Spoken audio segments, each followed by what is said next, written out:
Welcome to Football Scientific. My name is Aaron Sauter. I'm a writer for CFLNewsHub.com, and now the last word on sports. Today we're covering the NFL, CFL, UFL, IFL, and ELF news from this weekend. Trying to get caught up with football as we go. I'm just going to fix my camera real quick. Okay, also, it's important to note, college football-wise, I made 4 predictions and we got all of them correct. 4-0 for the season so far in college football. We'll be doing our SEC preview and predictions probably Wednesday. Depends on that. This is my busy time of year. It's hard to get time to finish the research on that, but I'm finishing up. I'm almost done with it. So hopefully Wednesday we can get the SEC breakdown done before they start playing games on Thursday. Now in week 0, there were games played, but no SEC teams played in those, so I feel like I'm still ahead of the game. All right, but this next weekend you're going to see a lot of SEC football. All right, so what we're going to do is get caught up with pro football and the NFL, CFL, IFL, ELF, whatever. There isn't really any UFL news. So it's a lot of cuts going on in NFL. CFL's midseason. IFL had a national championship game, and ELF is working to the playoffs. About to enter semifinals this week. So with that in mind, I'm joined by my co-host, Tyler the Tiger. Tyler the Tiger here. We're up to 143 subscribers. Moving up every day. We keep adding subscribers every day. Every day we add them. I see you're back from vacation. Yeah, I'm back from vacation. I had a good time, and Ziggy the Zebra did a good job of holding it down and really getting things done. But I'm back with my Bengals signatures. Whoop, whoop, whoop, whoop, whoop. Okay, let's go to the news then, okay? Yeah, let's go to the... Is there any Bengals news? Yes, there's some huge Bengals news. Okay, all right, that sounds good. All right, so here we go. First, a lot of NFL news. Cleveland Browns, they said they were planning to keep 4 quarterbacks, but they have decided to trade Kenny Pickett to the Las Vegas Raiders for a future draft pick. So they decided not to keep 4 quarterbacks, which is probably good. Kenny Pickett was a loser there. So it's going to be Joe Flacco, Dylan Gabriel, Shedeur Sanders. Atlanta Falcons have cut 12 players recently, as of yesterday. Tampa Bay Buccaneers, they ended up waiving defensive back Shiloh Sanders, Deion Sanders' son. He had a fight against the Buffalo Bills, and he got waived. See ya. LA Chargers GM Joe Horton, he says that running back Najee Harris should be good for week 1 against the Chiefs. We'll see. Minnesota Vikings, they ran a trade with the Philadelphia Eagles. They traded quarterback Sam Howell to the Eagles. Okay, what they get for that? They got some future considerations. 7th round 2027 draft pick, 5th round 2026 draft pick. So Vikings get a little bit for Sam Howell. Eagles get another quarterback. Vikings have also signed quarterback Carson Wentz. This is why they traded Sam Howell. They traded Sam Howell, and they made Carson Wentz the backup, so that's why they did that. Okay, now it looks like they have enough draft capital. They have enough draft picks that they can make a serious run with Carolina to trade for wide receiver Adam Thielen. It's been recently reported they really want Adam Thielen back, and the Panthers they're reluctant to trade Thielen, but now they got some draft picks they can use to try and get him back. So that's what we're trying to do, is acquire Adam Thielen back. Okay, Philadelphia Eagles, number 2 quarterback, Tanner McKee. Boom, he's out with a finger. Okay, he'll miss time with a finger. And that's why they picked up Sam Howell from the Vikings. That was the reason. That was the last piece of why they made that trade. Dallas Cowboys, running back Jaden Blue. Suffered a low ankle sprain in the season finale, so they should be ready for week 1. We'll see. Chicago Bears released former Green Bay Packer wide receiver Samori Toure. Chicago Bears released him. San Francisco 49ers head coach Kyle Shanahan says wide receiver Juwan Jennings, he's missed training camp with his calf injury, should be available week 1. Wide receiver Jacob Cousin, he's going to be out for 6 weeks. Las Vegas Raiders quarterback Aiden McConnell has fractured his wrist. It'll make 6 to 8 weeks, which is why they traded for Kenny Pickett. Okay. Kansas City Chiefs, they traded with the New York Jets. They traded to receive defensive tackle Derek Nottie for a 2027 6th-round draft pick and 7th-round draft pick. They flopped them. They just made a move. Okay. Dallas Cowboys cornerback Trayvon Diggs has paused his. He's off the PUP list. Okay, so he should be getting ready to start playing now. We'll see. New York Jets waive offensive tackle Samuel Jackson. Not Samuel L. Jackson. It's different Samuel Jackson. Buffalo Bills have released some players. Defensive back Zy Alexander. Defensive end Nelson Caesar. Defensive back Garrett Hollis Jr. Offensive lineman Rush Ramey. Tight end Matt Sokol. Running back Elijah Yu. And they waived wide receiver Grant DeBose. Cleveland Browns released cornerback Tony Brown. Cleveland Browns also, like I said, they traded away Kenny Pickett, but they also released quarterback Tyler Huntley, who was the only quarterback in their quarterback room to ever play in a Pro Bowl, technically. Okay, so Kenny Pickett's gone. It's Joe Flacco, Dylan Gabriel, Shadur Sanders there now.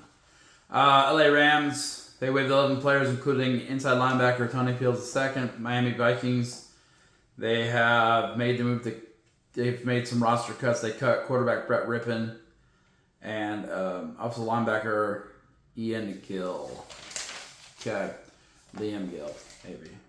Liam, something like that. Cleveland Browns have cut 17 players, including a couple offensive tackle, quarterback. They just keep cutting people, you know. Chicago Bears, they placed defensive back Terrell Smith on the IR. Injured. Okay, New England Patriots, they waived offensive guard Layden Robinson. Philadelphia Eagles waived quarterback Dorian Thompson Robinson. Okay. San Francisco 49ers, they have officially extended a contract with running back Brian Robinson Jr., who they traded for. They sent a 6th-round draft pick back to Washington Commanders.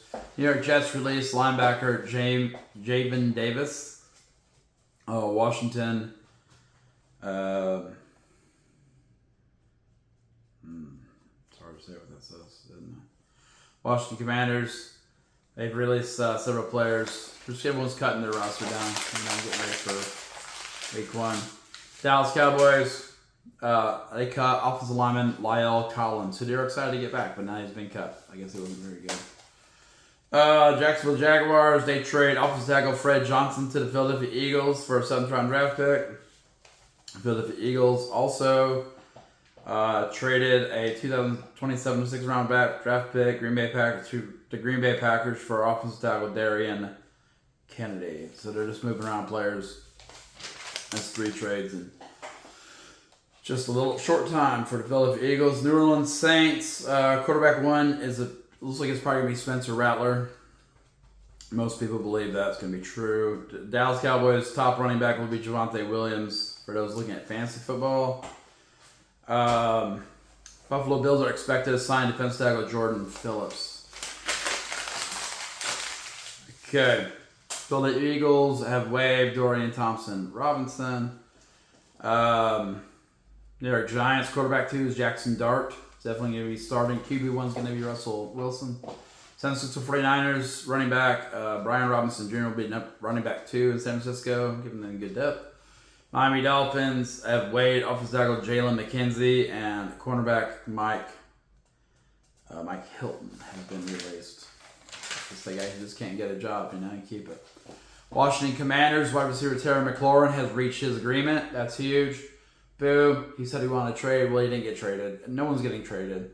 So Terry McLaurin, that wanted a contract extension. Okay, Terry McLaurin reached an agreement for a 3-year contract extension of $96 million, so he'll be happy. Which makes my fantasy teams happy. I got Terry McLaurin on both of them, so that'll make me happy. Tampa Bay Buccaneers released veteran linebacker Anthony Waller Jr. He had been on the PUP list. He says he's fine to play, but he had been on the PUP list. New Orleans Saints They released 13 players, including running back Cam Akers. Done. Okay, San Francisco 49ers have weight injured quarterback Carter Bradley and quarterback Tanner Mordecai. They waived defensive lineman Jalen Allen and defensive lineman Shaquille Brown. They released running back Keyshawn Vaughn. And they placed offensive lineman Isaiah Prince on the IR. Chicago Bears waived 8 players, including defensive back Trey Flowers. They waived 8 and they released 3, including Trey Flowers. They got released. Everyone's just making their final cuts, you know. The Dallas Cowboys, no sign of Micah Parsons at the public press conference type thing after practice today. Not a great sign for them. Good sign for me. Go Commanders. Miami Dolphins kicker. That's who we played first in that NFL Challenge League. Where I'm the Commanders as we played Dallas Cowboys. So hopefully Micah Parsons will not be there. Miami Dolphins kicker Jason Sanders has been sidelined 4 to 5 weeks with a hip injury. That's bad for a kicker. Houston Texans running back Joe Mixon has an ankle injury. He's been out at least 4 weeks. They officially added him to the reserve NFI list, non-football injury list. He's missed a minimum of 4 games. I guess they were lying when they said he had a boot on in the spring and it wasn't going to mean anything. Now he's going to miss several games. Important for fantasy owners to know that, Joe Mixon's not going to be reliable. Cincinnati Bengals waived 11 players, including defensive tackle Taven Bryan. Detroit Lions waived defensive lineman Mitchell Agude. The Washington Commanders, they released 6 players, including wide receiver Braylon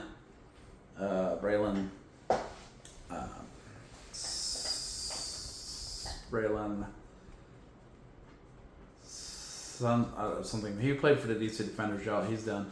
Braylon Sanders, I think. Arizona Cardinals, they released 12 players, including quarterback Clayton Tune. Boom. Cincinnati Bengals, big news. They finally came to an agreement with Trey Hendrickson. He didn't get what he wanted, though, so Bengals win another negotiation. Trey Hendrickson reached an extension. No, he reached a boost in pay of $14 million. We'll put him at $30 million for the season. He'll still be an unrestricted free agent at the end of the year. He also has a $1 million incentive. If he plays 60% of plays and they make the playoffs, he'll get another $1 million. So in my mind, here's what's happening here. They basically gave Trey Hendrickson they made him pretty much agree to a prove-it deal. So if he comes out and blows it up again, 17.5, that leads the league in sacks again, he'll get paid what he wants to get paid. For the years he wants to get paid. But this is how the Bengals do it. They hold off. You finally agree something lower, and then if you prove it, they'll pay you next year. So that's where he's at. I was the unrestricted free agent, and I say, man, if we don't win with him this year, let him go. Bengals finally made a good move. They picked up Trey Hendrickson. That's good. Good to see that. Finally made some progress. I'm glad it happened. Good job, Trey. That's nice. Okay, that was very good. Okay. Las Vegas Raiders signed wide receiver Amari Cooper to a 1-year deal. He's back in Las Vegas. Well, with the Raiders. I think it was in Oakland before. Cincinnati Bengals waived 11 players, including Taven Bryan. I got that one. Dude. Tampa Bay Buccaneers released quarterback Kyle Trask. He's been their backup quarterback for the last 4 years. He's done. Denver Broncos waived 6 players, including cornerback Joshua Pickett. LA Rams released 2024 5th-round draft pick outside linebacker Brennan Jackson. Buffalo Bills waived quarterback Steve Buechele.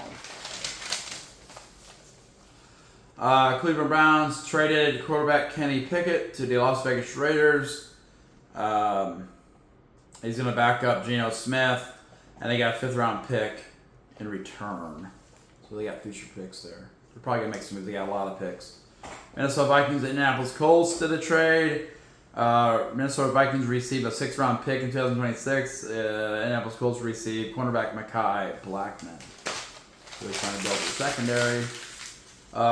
Cleveland Browns quarterback situation. Remember, it's going to be QB1 Joe Flacco, QB2 Dylan Gabriel, QB3 Shedeur Sanders. Las Vegas Raiders wide receiver Jacoby Myers has requested a trade from the Raiders because they added Amari Cooper. He's ready to bounce. New Orleans Saints released running back Cam Akers. Already hit that. Double recording. All right, CFL Week 12. There's some exciting games. Winnipeg Blue Bombers traveled to the Montreal Alouettes last Thursday And they won, well, I'm not going to tell you if they won. They did win. But they threw for 263 passing yards, 1 touchdown, 0 interception, 176 rushing yards, 1 touchdown, no fumbles. Brady Oliveira scored 1 touchdown and had a good rushing day. Montreal Alouettes with their 4th-string quarterback threw for 242 passing yards, which is decent for a 4th-string quarterback. 2 interceptions, 60 rushing yards, 0 fumbles, 2 sacks. Guess what? Winnipeg wins in all areas, and they win the game 26-13. They go 6-4. Montreal's 5-6, and they didn't. They lost ground with the Hamilton Tiger Cats. Had they won that game, they'd be making up ground. But now they're a game and a half back. If you go by points, they're only a game back, but that's not how reality works, kids. So Winnipeg win that one. They won that one, not win. They won that one. Edmonton Elks. They traveled to the Ottawa Red Blacks. Confusing game. Elks came out and threw for 270 passing yards, 0 touchdowns, 1 interception. They ran for 117 rushing yards, 2 touchdowns. Cody Fajardo helped score. He scored a touchdown, and Justin Rankin did carry most of the weight in the running game. They had 3 quarterback sacks. Ottawa Red Blacks came out and threw the ball for 277 passing yards, 1 touchdown, 0 interception with Dustin Crum at quarterback. They also ran the ball for 109 rushing yards, 1 touchdown. The 1 touchdown was by Dustin Crum at quarterback, 2 sacks. Elks win 30-20. So they're 4-6. Ottawa is falling back further and further in the East at 3-8, which is good to see. Probably get a crossover team with BC, honestly, at this point. Unless they pick it up in the last 8 games. BC Lions traveled to Toronto Argonauts. We had a shootout, or crazy shootout game. Nathan O'Rourke threw for 326 passing yards, 2 touchdowns, 1 interception. They ran for 130 rushing yards, 2 touchdowns, 1 fumble. James Butler had a huge game with 2 touchdowns. They had 3 sacks. Ottawa Argonauts probably played the best game of the year. 443 passing yards, 3 touchdowns, 1 interception with Nick Arbuckle. They ran for 100 rushing yards, 2 touchdowns, 0 interceptions. And then they had 2 sacks. So, I mean, that was a great game. And they won 52-34. Boom, that's crazy. It's a high-scoring game. They're not even with the Ottawa Red Blacks, but they're well behind the Tiger Cats, which is nice. They could overtake Montreal if they get some wins. Hopefully they don't. Hopefully Montreal's there and BC comes over. Saskatchewan Roughriders traveled to Calgary, hoping to finally get a win over the Calgary Stampeders. Calgary has been just beating all the best teams in the West. And what happened here? Well, Saskatchewan comes out, 250 passing yards, 2 touchdowns, 2 interceptions by Trevor Harris. Ouch. They run over for 80 rushing yards, which really is not very good for this. Saskatchewan rushes for over 150 yards most of the time. 89 is real bad. Calgary Stampeders at home, threw for 222 passing yards, 3 touchdowns, 2 interceptions. So the 2 interceptions canceled out, really. But they had 141 rushing yards, 4 touchdowns, and 0 fumbles. Dedrick Mills scored a touchdown for Calgary on the ground. They had 4 sacks. And all that translates to Calgary winning the game 32-15, beating Saskatchewan once again. So they've beaten Saskatchewan every time they played them and Winnipeg every time they played them. So they're probably the best team in the West right now. There were a flurry of roster moves the last couple of days on the CFL. Toronto Argonauts have added Shiloh Sanders to the negotiation list after he got cut by Tampa Bay Buccaneers. They're hoping that they can get him. That'd be pretty cool for them, I guess. They also moved American defensive back Mark Milton to the Ottawa Red Blacks. It says TRF. It must be a trade. Didn't get any terms on that. We'll see if it comes out in the next few days. Winnipeg Blue Bombers signed American wide receiver Cam Eccles. They moved to the single injured list American wide receiver Jarrett Stern. They released American defensive back Russell Davis. They added to the practice front of practice roster national wide receiver Gavin Cobb, and they signed American wide receiver Byron Moore. Okay. Hamilton Tiger Cats made some moves. I'm going to put an article together, ideally tonight, about what they've done. So last week, during the bye week, they traded long snapper Simon Chavez to the Toronto Argonauts for a 7th-round draft pick this year. But they also have released Ty Anderson, National Defensive Lineman Ty Anderson. They didn't release him. They moved him to the practice roster, so they didn't release him. They moved him to the practice roster. And they signed American linebacker Braxton Hill, who played at University of Montana for 51 games, 231 total tackles, 76 solos, 17 tackles for loss, 9 sacks, 8 PBU, 2 fumble recoveries while he played for the Grizzlies of University of Montana. And then he spent 2 years, the last 2 years was scheduled on Rough Riders, but has basically been on the practice squad and didn't get a chance to play in regular season games. He's 6'2", 225 from Montana. So he should fit the Canadian mold pretty well, honestly. Oop, I need that sheet. Meow. Gotta write the article. My bad. CFL Power Rankings after week 12. This is exciting stuff. Number 1, Calgary Stampeders are 7-3. Even though their record is worse than Saskatchewan, they just keep dominating the West teams. Number 1 is Calgary Stampeders, 7-3. Number 2, Saskatchewan Roughriders are 8-2. Number 3, Hamilton Ticats are 6-4. Number 4, Winnipeg Blue Bombers are 6-4. Number 5, BC Lions are 5-6 and going up. They're trending up. Number 6, Montreal Alouettes are 5-6 and trending down. Number 7, Edmonton Elks are 4-6 and trending up. Number 8, Toronto Argonauts are 3-8 and trending about the same. And then number 9, Ottawa Red Blacks are real bad. 3-8 and 3-7, 3-7 maybe. I don't know. But they're not doing well. Okay. IFL National Championship game. I picked Green Bay to win that game. It was a crazy game. Vegas Nighthawks win the game 64-61 after Green Bay doesn't take a field goal to win to tie the game up. You go to overtime. It would have been epic to tie it up and go to overtime, but Green Bay went for it instead. Didn't get it. They lose 64-61. That's Vegas Nighthawks' first IFL National Championship. Bay Area Panthers. Joe Fuchsia was named the IFL Defensive Player of the Year. Bay Area Panthers running back Josh Tomas was named the IFL Offensive Player of the Year. Green Bay Blizzard quarterback Max Myler was named the 2025 IFL MVP. And the IFL Team of the Year, Franchise of the Year, is the Tulsa Oilers. They have a good fan base. Fisher's Freight got a lot of awards too for having a good program, having a good franchise. In the ELF, we had the Wildcard Round of the playoffs in the ELF. Madrid Bravos traveled to Stuttgart Surge, 2 big offenses. Stuttgart Surge has a better defense, and traditionally German teams are very strong in the ELF. So Madrid Bravos came out and threw the ball for 321 passing yards, 2 touchdowns, 0 interceptions. Not bad. They're supposed to have the top offense in the league, but it's not bad. 79 rushing yards, 0 touchdowns, 1 sack. Well, they are not the number 1 offense in the league because Stuttgart Surge came out and threw for 234 passing yards with Ryan Hennessy. That's not as good as 321, but he threw for 3 touchdowns and 1 interception, which kind of washes out. But they also ran the ball for 102 rushing yards and 2 touchdowns. They had 5 sacks. Defense makes a big difference. Stuttgart Surge wins 41-17 at home, knocking out the Madrid Bravos and moving Stuttgart Surge into the semifinals. Ryan Fire traveled to the Nordic Storm, a budding rivalry. A lot of Ryan Fire players on Nordic Storm. Ryan Fire beat him the last time they played him. So I mean, it was set. The stage was set for Ryan Fire to knock off Nordic Storm and make a run. He wants that closer to a 3-peat in the ELF, but it was not to be. Spoiler alert. Ryan Fire threw for 156 passing yards, 1 touchdown, and 0 interceptions. They ran for 179 rushing yards and 1 touchdown. They had 2 sacks. Nordic Storm threw for 309 passing yards, 3 touchdowns, and 0 interceptions, 101 rushing yards, and a touchdown, 2 sacks. Nordic Storm win in a narrow win, 28-23. They move on. They survive and advance. Okay, in the semifinals, Saturday coming up, we have Nordic Storm at Vienna Vikings. That should be a great game. It should be an amazingly good game. I think last time Nordic Storm beat Vienna, but it doesn't mean anything really.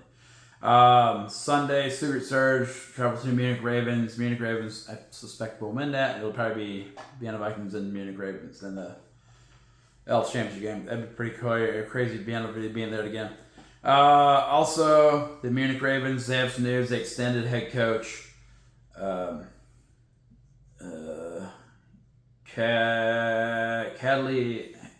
Hadley Ellison. So they're happy with what he did this year. He got the playoffs, did some good things. They're happy with that. So that's the news across professional football. Like I said, tomorrow Wednesday, one of those 2 probably Wednesday-ish, we're going to do our SEC preview, our final conference preview before real games really ramp up on Thursday night.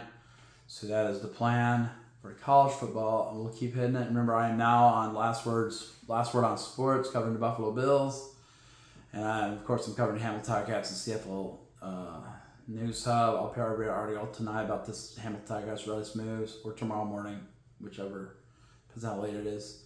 And then if you're liking Football Scientific, like the video, boop, and then subscribe. We have 143 subscribers. We're exploding through the roof. So let's keep that rolling. Let's keep adding subscribers, okay? So that's the show for tonight. Tyler, you got anything to add? It's good to be back. Fired up. Ready to go. Ready to go for tomorrow's show. Let's go college football. Let's go SEC or pro football. Either way, let's do it. All right, we're going to do it. So that's how it's going to work. And Football Scientific portal is now closed.